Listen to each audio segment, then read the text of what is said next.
And welcome back. Our next guest is a stand-up comic and actor who has performed across the country. He's worked with Mark Curry, Sinbad, and Bill Bellamy, and he also MCs local music. Please welcome San Francisco's own Hannibal Thompson. Welcome. Welcome and thank you. You're very welcome. So we were just talking about growing up in San Francisco and how that informs your work. So talk to me about growing up. You said you grew up in the streets in some ways, and at some point made a turn into comedy. Tell me about that. The streets was kind of, I graduated high school in Vallejo. I moved from San Francisco with my dad when I was in the 8th grade. Finished middle school, finished high school because I probably wasn't going to finish in San Francisco. But after I graduated, I came right back to San Francisco, and I was just hanging. I was supposed to go to school down in Arizona, but I was just hanging and letting time fly by. And eventually, you know, some stuff happened in the streets, and I just got caught up in the mix. Caught up in the mix. Yeah. And you decided at some point to actually take that turn into comedy. How did that come about? How'd you get started? I've always wanted to be a comedic actor. You know, I was real big on the comedy sitcoms in the 90s, the Martins and the Wayans Brothers and the Fresh Prince of Bel-Air. Who wasn't? Love those shows. Yeah, love the Fresh Prince of Bel-Air. But I was, you know, those guys were like my idols. You know, I wanted to be like them, a real big comedic actor. But I fell in love with stand-up like in '98 from the Kings of Comedy. My dad was real big he was a big fan of stand-up, Red Fox and Bernie Mac, and so he had me watching the Kings of Comedy one night, and I fell in love with Bernie Mac after I seen his set and D.L. Hughley and Steve Harvey and Cedric the Entertainers and those guys. I said, okay, I want to do comedic acting, but I want to do that too. You know? This is what you want to do. Right. Those were your inspirations. So tell me, I had a chance to look at some of your stand-up, and you have a very particular voice. How would you describe your voice, your take in comedy? My style of comedy is it comes from life. Just life, stuff I've been through, stuff I'm going through, stuff I see every day in my family. You know, my 5-year-old, I talk about everything because life is, you know, funny. You have ups and downs in life, but you can make it funny. So that's where my comedy comes from. And my voice is from some pain, but it's also joy. I'm always smiling.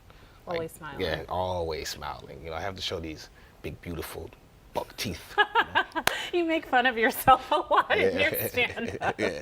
That's great. That's fantastic. How do you manage to mix your experience in the Bay Area with your stand-up? Does that come up for you a lot? I know you talk about your family a lot, but Right. does being a local boy come up? It comes up, you know, if I'm away or if I'm here. You have to let, you know, the audience know you know, they're there to laugh, number one, but let them laugh at, you know, well, me personally, I tend to make the audience laugh at my experiences. You know, I tend to, like if I'm I'm going to Edmonton, Canada. I'm headlining up in Canada in a few months. And That's exciting. yeah, so when I get there, I would throw in a few jokes about, you know, their town, their city, or stuff I see there. But other than that, it's going to be all about me and what I'm going through, what I've been through, and, you know, just life experience. A lot of people think if you are a funny guy, you can just get up there and kill it at stand-up comedy. That's not true, though. What do you think makes a good stand-up comic? What is essential to a good performance?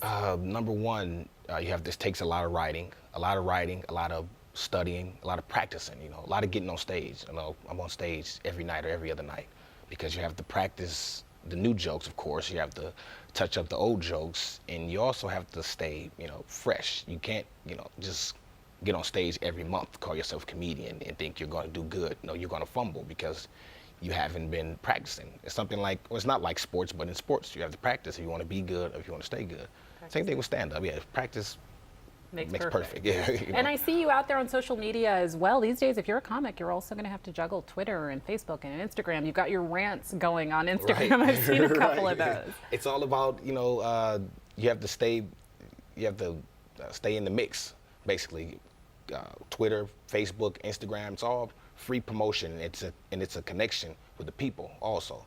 You know, the people, like if you're sitting at work at your desk, you know, and you want to laugh, you can log on to my Twitter. I am Hannibal T, by the way. You can log on to my Twitter, and, you know, I'm making a bunch of jokes about sports or stuff I see on the internet or on TV, and it's all in fun. The world is already a messed up place, pretty crazy, so it's I love to make people laugh, and just Absolutely. because of that, you know. It's got to be a great job. Thank you Yes. so much for joining us today. For more information on where you can see Hannibal, you can go to HannibalThompson.com, HannibalThompson.com. We'll be back with more after a short break. Stay with us.